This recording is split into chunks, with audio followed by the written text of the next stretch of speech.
If you look at the temple structure, deep inside the sanctum sanctorum, all you will find is a stone. 6 to 7 feet or 9 feet, including the pedestal, etc. A whole lot of people are ridiculing why this much decoration to a stone.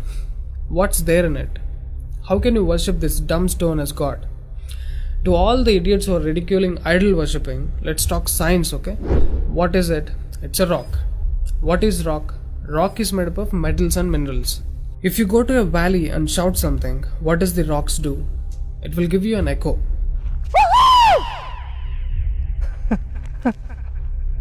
It's an open place. The sound travels, hits the rock and throws it back. This phenomena is called echo and it's scientifically proven, everybody knows it.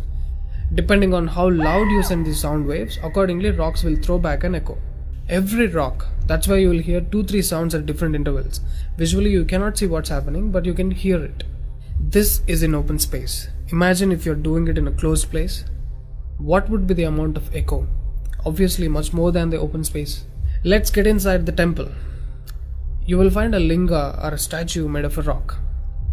And it's placed in a closed wall structure with a Galigopuram on the top. That means a pyramid structure with a tip pointing to the sky. There will be no ventilation. Tight packed and covered with stone walls to a precision where even the light cannot enter. Now, people send some sounds to the rock. Not just today, it's been practiced since thousands of years. They are sending some sounds to the rock continuously, right from the morning to afternoon to evening till night, every day. We all know that sound has a form. To all the lower IQ people, I'm going to show you a few experiments where particles form different patterns and forms due to various types of sounds. I saw a beautiful music video in this channel in which they show how water, fire, particles respond to the sound. It's an incredible experiment, you must watch it. It is a film to describe to you the effect of cymatic frequencies. Now, 72% of your body is water, 12% is earth, 6% is air, 4% is fire, and the remaining is space. Don't you think this sound has an impact on your system? Look at how drastically the water is responding to the sound. Similarly, fire. In fact, everything in the cosmos responds to the sounds. That's why yogis of the past have always said sound is the basis of existence. Every form is a certain reverberation of sound. If you master the sound, you can play with the 5 elements. That's how the sages of the past used to walk on water, disappear into the air, walk through the walls, etc. In Harry Potter movie, what you have seen is just a fiction story. But here, we have got yogis who did all that for real. Even though there are many mystics who can do these things, not just them, you and I can do it if we attain certain mastery over the sound. You need a perception beyond the senses to do that. For that, you need to do a different level of sadhana. You can't do that in a laboratory through some dumb experiment. All those who tried either ended up neurotic or died an utter failure, wasted a lot of money in the research. So except dhyanam, technically there is no other way. Sorry to disappoint the people who are lazy to yoga. Okay, sound. I recommend you to watch more such experiments in YouTube to understand better what I'm trying to say here. Inside the temple, they chant some mantras. What happens is, the sound will touch the stone and bounce back in different directions. Because it's a closed room, the sound has to pass out through the main door. And whoever is standing in front will be completely soaked in that energy. Now, what do they chant? Vishnu Sahasranamam in the morning and Lalita Sahasranamam in the night. There is Shivopasana Mantram, Lingastakam, Am Namah Shivaya, Nirvana Shatakam, etc., which will have different impacts on the human system.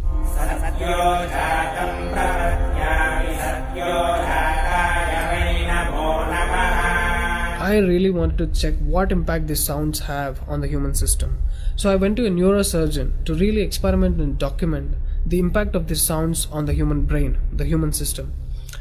I took my friend Rahul for the EEG test. It's called electroencephalography, where you can see the brain activity, the activity of the nervous system of a person on a computer.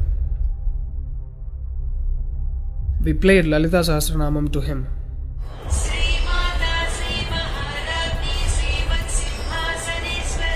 Rahul, relax your face.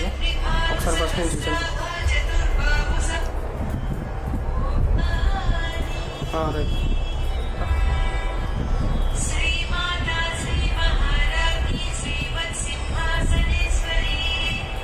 The kind of parasympathetic differences that he's getting is anonymous.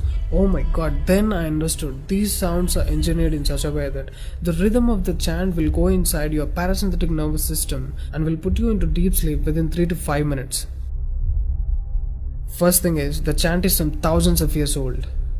How could these ancient sages know that these sounds impact the parasympathetic nervous system? This they do it in the night. And in the morning they chant Vishnu Sahasranamam, the 1000 names of Bhagavan Vishnu. And again, these sounds are engineered in such a way that it will wake you up to a peaceful and refreshing state of mind. I'm sure most of you are suffering with painful wake-ups, with such an irritated mind that you can't sleep and you don't enjoy waking up. If you listen to Vishnu Sahasranamam in the morning, it will clear all these clutches in the brain and you will be super fresh when you wake up. Even today you can go and check in Tirupati temple. They will chant Vishnu Sahasranamam in the morning and Lalita Sahasranamam in the night. This is a clear science evolved and being practiced in temples. Even now in most of the temples they're still doing it without knowing why they're doing. I went and asked one of the priests in my hometown. He said, no, they're doing it since so many years. Or they will say something like, it's good for your health, you will get money, pregnancy, etc. This is one more reason why temples are ending up in ruins here. There is no one to talk about the science behind it. Why sounds and why the rock?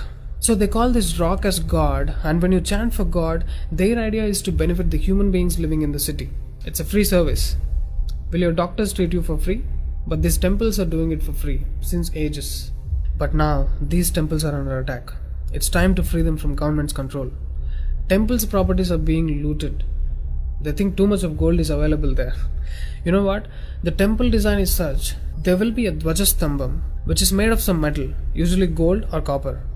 Brass is a good conductor of sound, gold is an excellent conductor of electricity, and it has higher receptivity of the energy. To all the idiots who are worried about so much gold being used in the temple construction, just smack them with this video.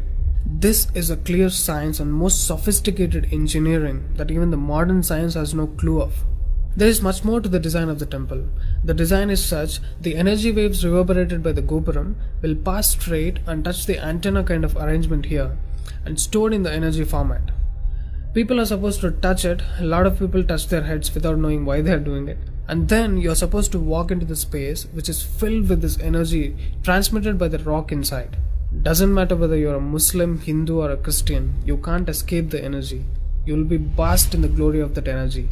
You can actively feel the difference after you pass through the path.